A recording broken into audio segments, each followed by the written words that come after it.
Welcome to First Unitarian Society of Minneapolis, the birthplace of congregational humanism. We carry on that tradition of free thought today, dedicated to promoting a free search for truth, meaning, and justice. Our web address is firstunitarian.org. I'm David Breeden, Senior Minister. Welcome.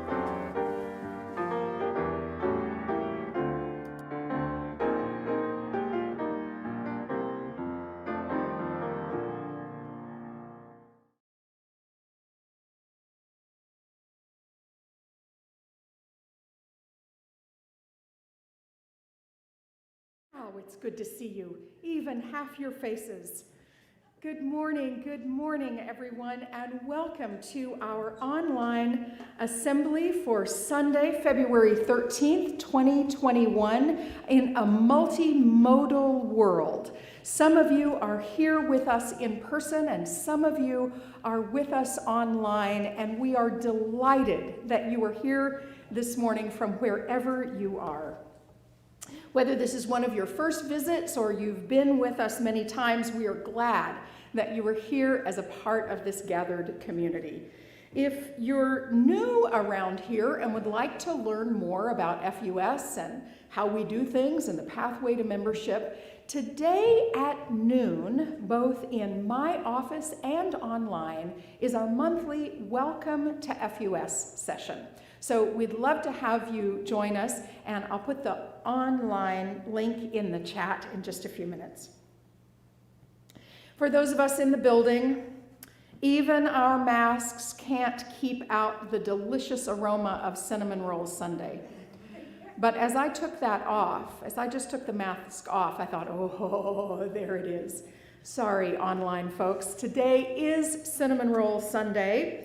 And you are welcome to join us downstairs in the lower assembly hall after assembly to grab a cup of coffee and get a cinnamon roll, or there's a grab and go table I think they'll have out there in the gallery as you're going out of the building. I want to give a shout out to our wonderful web team, our website redesign team, Rebecca Chesson, Andre Girard, Amy Dreyer, and continuing on after the redesign, Delaney Anderson, for the great work that you have done. If you all have not seen it yet, please check out our newly redesigned website. It's our same address as always, firstunitarian.org. So check it out and poke around on the links and see what all is there. We think it's a beaut, and we are really grateful to the web team for the long effort that it took to bring it together. Yes. Our theme this month is widening the circle. This is a reading from Starhawk that I just love. We are all longing to go home to someplace we've never been. A place half remembered and half envisioned, we can only catch glimpses of from time to time. Community. Somewhere there are people to whom we can speak with passion without having the words catch in our throats. Somewhere a circle of hands will receive us. Eyes will light up when we enter. Voices will celebrate with us as we come into our own power. Community means strength that joins our strength to do the work that needs to be done. Arms to hold us when we falter. A circle of healing, a circle of friends, someplace where we can be free. Come, let us gather in community.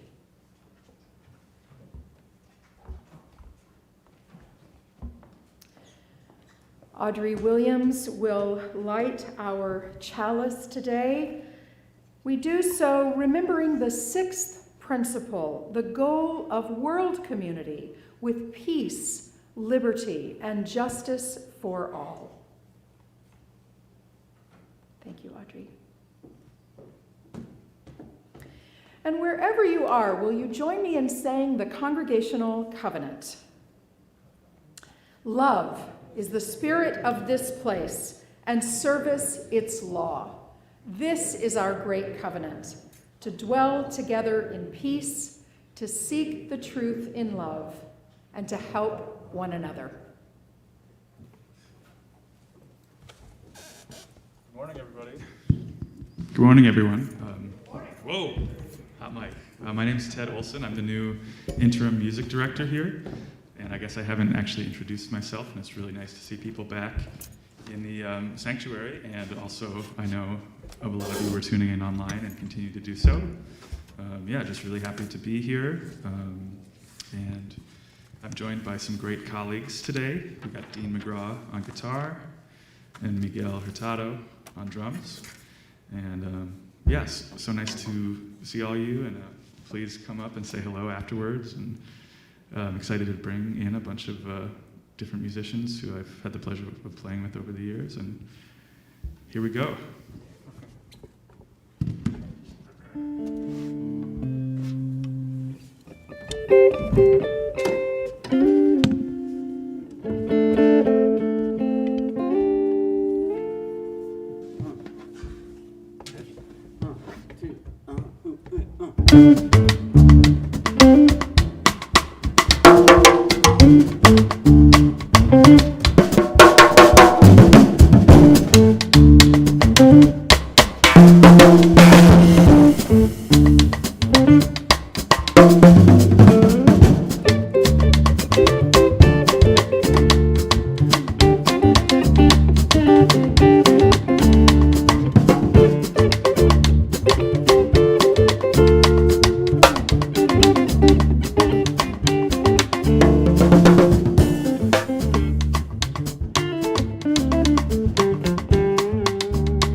It's been some stormy weather in 2021. We're scanning the horizon, looking for signs of calm. We train our binoculars out there to the congregation. You are our map, our compass, our steady lighthouse.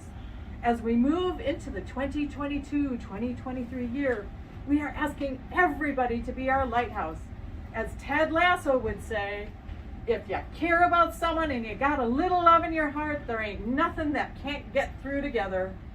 Show us the way to the calm seas. Renew your pledge today.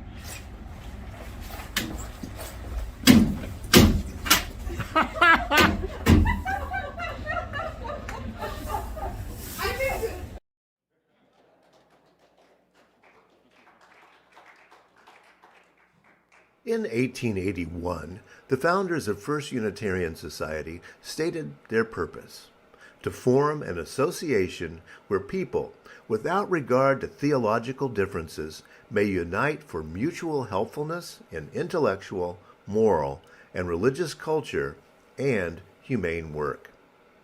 Thanks to the generosity and time, talent, and treasure of our members and friends, we continue that mission today, promoting a free search for truth, meaning, and justice in a congregational humanist community that is democratically governed and self-supporting. Help support our unique mission by giving today at our website, through PayPal, or the new Venco mobile app.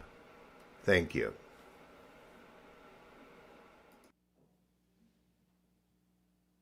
Save the date because you do not want to miss the FUS annual auction.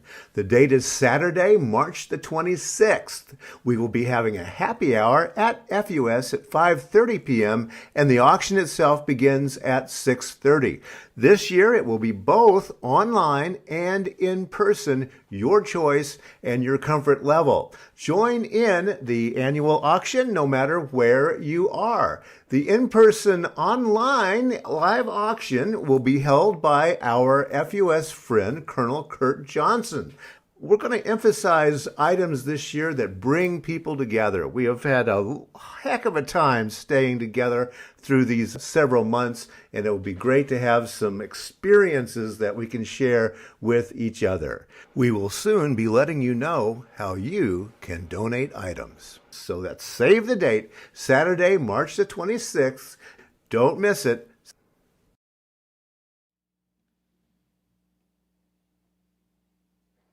I'm Bob Adderhold, president of the Foundation of First Unitarian Society, here once again to introduce another Kurt Pearson Social Concerns Fund grant recipient.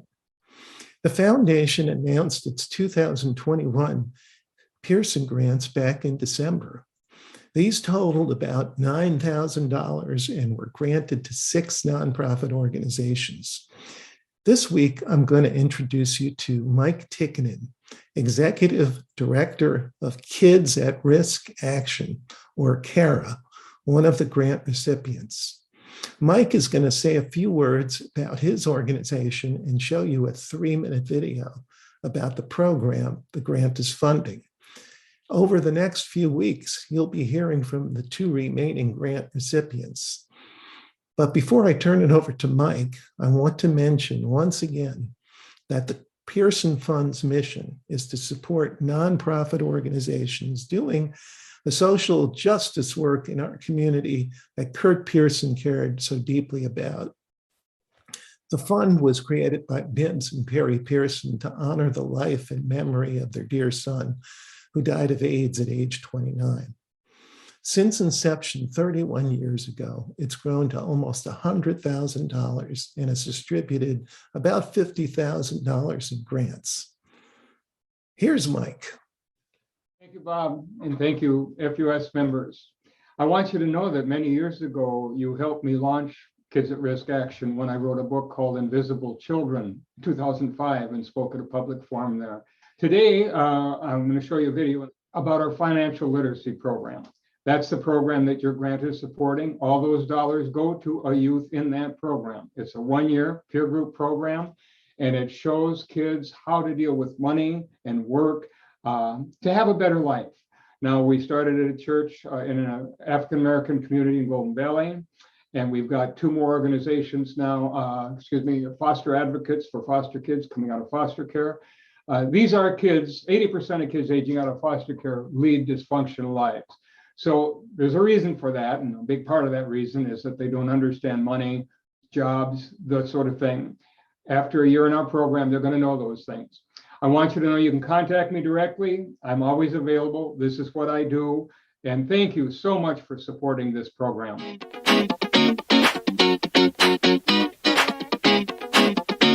Hey, Ray, I'm so glad that you're a part of the program, man. As I stated earlier, we will be providing a year-long course in financial literacy that is going to equip you with information, with knowledge, and with the skills that it takes to watch your money work for you. The challenge is to help children break the cycle of generational poverty. And our program will bring financial literacy that will help them to start to lead a productive life. Kids today don't see the landmines that are being set for them. At-risk youth often make terrible purchasing decisions, like buying a $3,000 car for $6,000 and putting it on a credit card that'll cost them 30% interest that will doom their financial future. At-risk youth have no financial skills. When they get money, they spend it. When we look at the intersection of poverty and education, there's a whole group of kids in the classroom that we're missing. We need to find a way to build those financial literacy skills and provide those tools outside of the classroom. Tell me what you've learned in school in regards to finances. The only real thing in school about finances that I learned is people like me don't have money. So River's a great kid. He's an honor student. He cares about people, but unfortunately, he doesn't know anything about money. The financial literacy program that we've developed provides at-risk youth with the basic building blocks that they need to be successful. And then we need to take it one step further so that they understand investing and saving so that they can build themselves a brighter future. Our program starts these youth out with some money. We're going to show them how to use it, and they're going to feel good about what they've learned. Once a month, we will meet at our offices where we will provide instructions and we will be teaching all of the techniques that it takes for you to be successful with finances. We provide our students with a debit card, a savings account, and a brokerage account.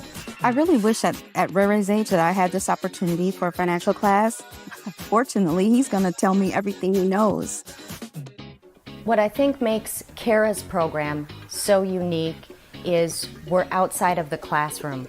We're really going into communities to meet at-risk youth and young people where they are.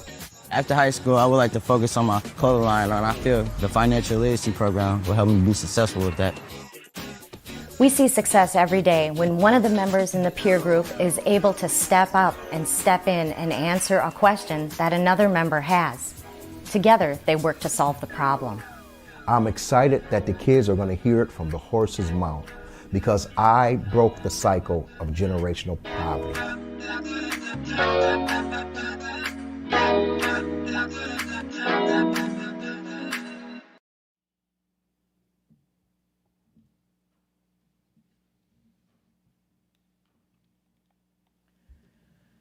On Sundays when we gather, we take a few moments to reflect on the joys, the sorrows, the milestones of the human experience. We do this to remind ourselves of the value of a moment of stillness. We do this to stay in touch with our own humanity. And we do this so that no one among us is alone, either in celebrating joy or in facing the burdens of life. Here's some happy news. Maureen Hunt reported on Friday that oncotyping came back today. No radiation or chemotherapy or hormone therapy for the next 5 years. Big sigh of relief. She says, you can definitely share this joy with the congregation. Now I'm going to quietly go about my day, physically resting and continuing to heal well while I do a joyous dance in my head. And it is good to see all of you today, and it is especially good to see you, Steve Hansen and Adele. We're really glad you're here.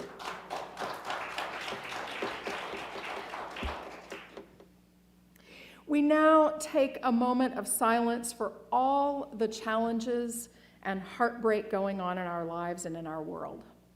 We pause to say out loud that these are difficult times for all kinds of people, and to remind ourselves to be gentle with ourselves and others. Let's take a moment of silence.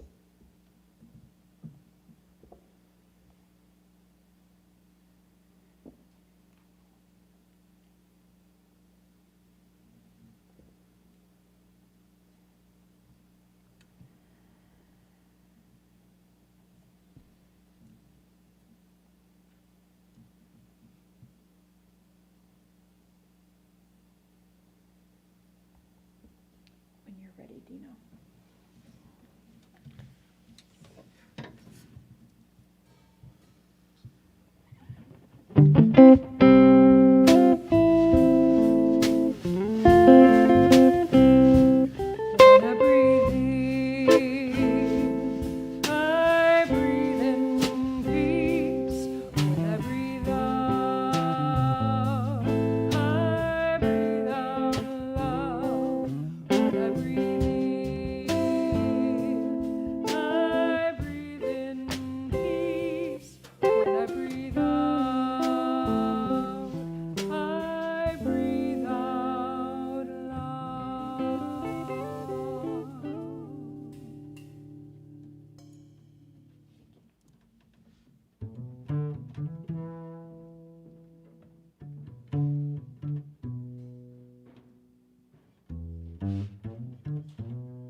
Our reading today is a poem from Reverend Teresa I. Sato from her 2019 book, Spilling the Light. It's called Blessed Are the Hungry. I know that you are hungry for justice, and sometimes when you fail, it feels like the times when you open the refrigerator door, look inside and close it, nothing having met your appetite. But there is always trying again. There's the fact that one just act is the beginning, and together we can build another. The gnawing hunger for a different future is one that we feed in the present. Your diligence, your tenacity, your willingness to learn, not just know, but also do. Hunger shaping how you nourish. Feeding one another with the long spoons of your compassion until you're strong enough to feed the part of the world that you can reach.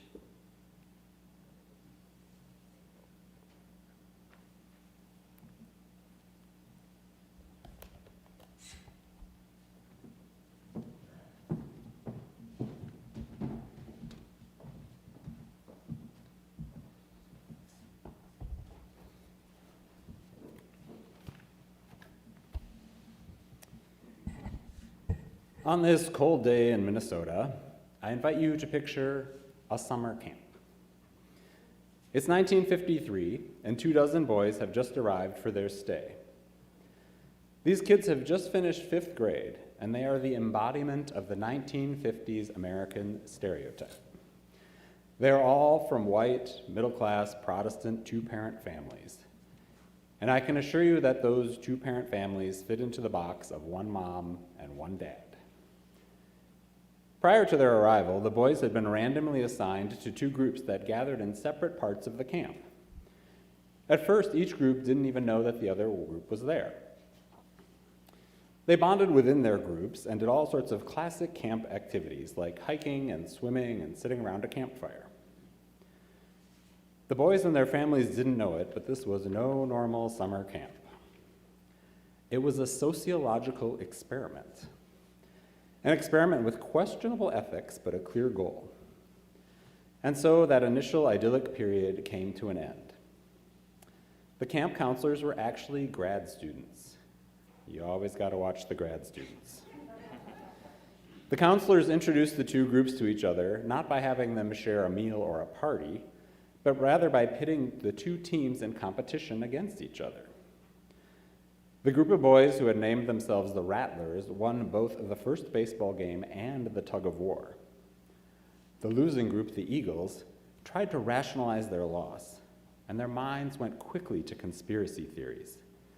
Maybe the Rattlers weren't really even 5th graders, but older and stronger kids. By the next day, these 2 groups of tweens, who had everything in common, descended into violence, starting a fistfight so serious that the counselors had to break it up. Despite that moment of peacemaking, the counselors mostly and secretly were egging things on, doing things like making messes that the teams would blame on each other. Soon the camp was a hotbed of vandalism, stealing, cabin raids, food fights, and the burning of the opposite team's flag. As the reporter Elizabeth Colbert summed it up recently in the New Yorker magazine, all it took for them to come to loathe one another was a different totem animal and a contest for some penknives. It's amazing how easily human beings can be divided into rivalries by those with power. This experiment at the summer camp has been studied and written about a fair amount, so you may know how it ends. The camp counselors fabricated a couple of emergencies to bring the boys back together. The water supply to the camp was cut off by a rock slide. The only way to fix it was for both teams to work together, which the boys did harmoniously and successfully. And by the time the camp ended, the 2 teams agreed to ride on the same bus home, and one team even bought milkshakes for the other. Although the study's methodology was seriously flawed, the kids did swing from hating each other to getting along in fairly short order. If there's an upside to human malleability, it's that goodness can be nudged, cajoled, or cultivated. Again, the direction of leadership by those with power greatly matters. As I said, this experiment is somewhat well known, but what may be less well known is that the experiment was actually a second attempt. A second attempt by the same researcher, after his first experiment at a different summer camp did not go as he had hoped. The researcher, Muzafer Sharif, had taken a different approach at that camp. He had all the boys bond and become friends at the beginning, and then the counselors tried to drive them apart. The author Gina Perry describes this in The Lost Boys, her book about Sharif. But the boys in that first camp did not behave in ways that supported Sharif's hypothesis. When the counselors tried to stir up trouble, the boys were already friendly, and so they took a more forgiving approach to each other. When one team won the tug of war, the losing team conceded that the rivals had been stronger and better organized. In fact, over time, the two teams grew united in their suspicions of what the counselors were doing. Sharif ended the experiment early because it wasn't going to give him the result he wanted. The boys' bonds of friendship were not easily dismantled by misinformation and manipulation. Sometimes people targeted for division can avoid the fate that those in power have in mind for them. Our theme this month here at the First Unitarian Society of Minneapolis is widening the circle. And today I want to talk about a few of the many circles in our lives. There are circles we choose and circles we end up in. There are layers of community and identity and geography. These circles often overlap, giving each of us our very own Venn diagram, one that tells us who we are by the company we keep. There are also plenty of circles that don't overlap, and strong forces that can push circles apart. That's why I wanted to share the stories of the summer camp experiments. Even though the research was flawed and by today's standards unethical, even the parents didn't know what was happening, there are clear parallels to current events. Now, of course, one could argue that tweens are not adults and groups of males might behave differently from groups that include more gender identities. But history, including very recent history, shows us that sometimes it doesn't take much more than a mascot or a slogan or a nefarious leader for members of a group to behave in fearful or even aggressive ways. Human beings can be quick to draw a closed circle and view everything outside of it as a threat, and everyone inside of it as an enemy. Human goodness and human badness are equally contagious, so it matters greatly how any circle of people forms and how it embraces norms. It matters greatly how we consent to be divided. Questions like these, questions of division and overlapping communities, of cruelties and connections, questions like these seem especially important right now and right here in Minneapolis. A few weeks ago, when I selected today's date to lead our Sunday assembly, I wasn't giving any thought to speaking about public safety or Amir Locke. That's because a few weeks ago, like you, I had never heard of Amir Locke. And now, like far too many others, he's become a household name. And although I didn't initially plan to talk about his death, I'm going to now, because his story and in the reaction to his killing, we can see many of these overlapping circles and isolated circles and circles of concern. Widening the Circle of Concern is actually the name of a denominational report that came out in 2020, and Reverends Kelly and David are going to talk about it later this month. But when I think about the idea of a circle of concern, and I think about Amir Locke, I see a fainter and smaller circle than I expected, than many of us hoped for. After George Floyd was killed by Minneapolis police, the circle of concern literally extended around the world, emanating from the humble intersection of 38th Street and Chicago Avenue. There were protests everywhere, from here to Australia, to Kazakhstan, to Argentina. There were reckonings, overdue truth-tellings, destruction, creation, revelation. Around town, there were Justice for George Floyd signs on seemingly every block, and Black lives finally mattered in every neighborhood. And there was an explosion of color, murals all over, reminding us to remember George Floyd as vibrant and alive. It's hard to think of a time when the circle of concern had ever been wider or more universal.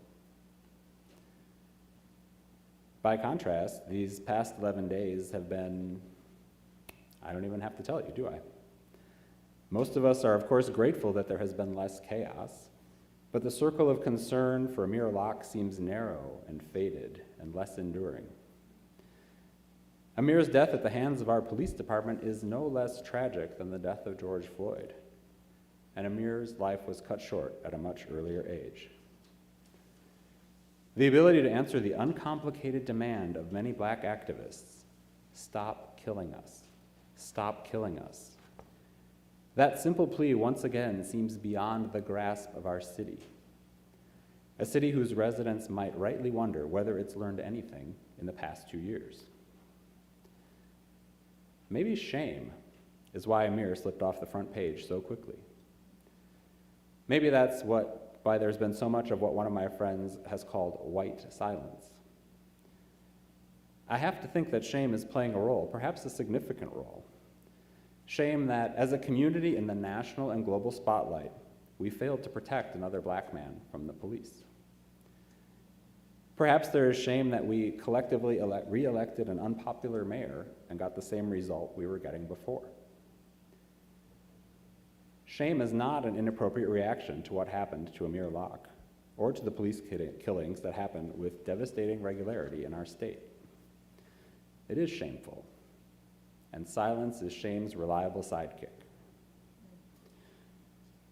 The events of the past several months, including last fall's municipal election, have me thinking again of those kids in the summer camps, in those experiments. I'm thinking about where the circles overlapped and where they didn't. And I see echoes of the later experiment, the one in which the two groups didn't know each other and the leaders stirred up conflict. Here in Minneapolis, after George Floyd was murdered, we roughly had two circles of citizens. Those who had long been afraid of both crime and the police, and those who were newly fearful of crime and newly aware of the MPD's decades of brutality. Those two circles had an overlapping interest in wanting things to improve. Where there was less overlap was how to go about it. Enter the camp counselors.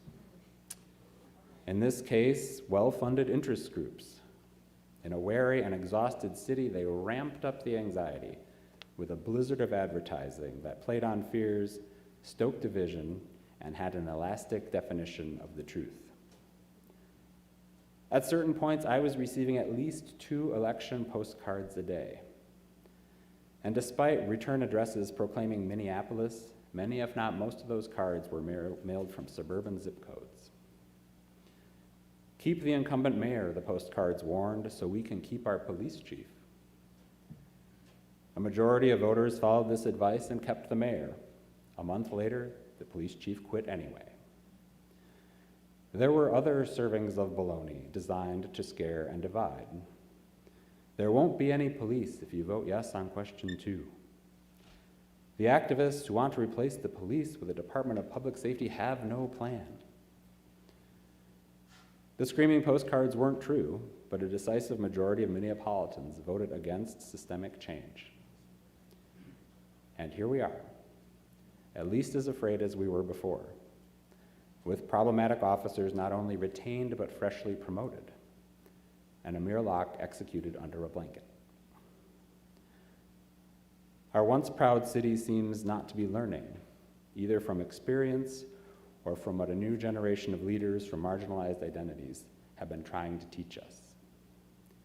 There are plenty of reasons a city might feel shame. But shame and silence are only useful if they lead to action. And there's probably more behind this relative silence than just shame. For example, I've talked to a few people who have expressed feelings of hopelessness. Hopelessness that things will ever improve. Hopelessness that the non-overlapping circles will find commonality and a path forward. I know that from this pulpit we've heard differing views on the value of hope, and I respect the questions about the usefulness of hope as an emotion. But I can tell you with certainty that hopelessness has much less to recommend it. In a meeting the other day with some of FUS's most dedicated members, I wondered aloud about this muted response to Amir's death. I wondered whether we've come to a place where a police killing cannot hold our collective attention, and we go on with our day. The members assured me that no, they had been thinking about it a lot, and they were greatly troubled. Any silence was silence of anger and sorrow and frustration, being confounded about what to do next. One thing I do know about this relative silence, this time of fewer headlines and smaller marches, is that quieter labors of justice are going on. And this work is more beautiful than a mural and more effective than a lawn sign. The work that's been going on has centered Amir Locke's family and their wishes for what they want to see. Yes, they wanted demonstrations and the chance to speak publicly, to name the rage and grief, and to remember their son and spread the memory of what he meant to them. No one wants to be remembered first for how they died. We want to honor our loved ones for how they lived and the gifts they brought to this world. But in addition to these public events, the family also has been working quietly with lawyers and activists on legal strategies to try to find the best way to get accountability from the city that is responsible for this tragedy. You may have seen on the news that on Friday, more than 1,000 ethics complaints were filed against the mayor over his handling of a supposed ban on no-knock warrants, and over the city's slander of Amir as a suspect when he most certainly was not. I was grateful to be able to sign one of the complaints, and there was a good showing of activists at City Hall on Friday, including our own Reverend Kelly Clement, bearing witness to the importance of demanding truth from our elected and appointed officials. So there is action happening. It looks different, and it's less visible than what we saw in the long summer of 2020. But justice is being pursued here in the middle of a frigid and restless winter. The wheels are turning steadily forward because enough people see the overlap in our circles of humanity. And so as we go forward, let's remember the lessons of how things went at those summer camps. Let us not be dangerously divided by those who have more power and self-interested agendas. Let us have a true and broad understanding of who our allies are. Let us not allow fear to throw off our compass. And let us focus on what unites us, what bonds us, and let us stick together to ask hard questions of those who would lead us, so that the circle of concern widens to include every person. Black Lives Matter. May it be so.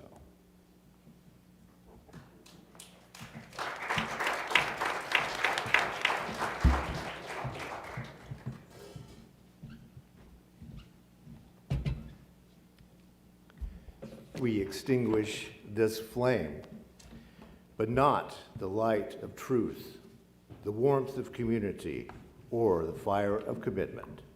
All of these we carry in our hearts and in our minds until we are together again. Thanks so much for joining us today. By the way, these are not racing stripes. We are fixing the wall. So the color on the wall will be a little different next week as we finally get our lift installed so that this stage can be entered by everybody. Our closing words are by Maya Angelou from her poem, Continue. My wish for you is that you continue to be who and how you are, to astonish a mean world with your acts of kindness. Continue to dare to love deeply and risk everything for the good thing. Continue to float happily in the sea of infinite substance which set aside riches for you before you had a name. Continue. So may it be.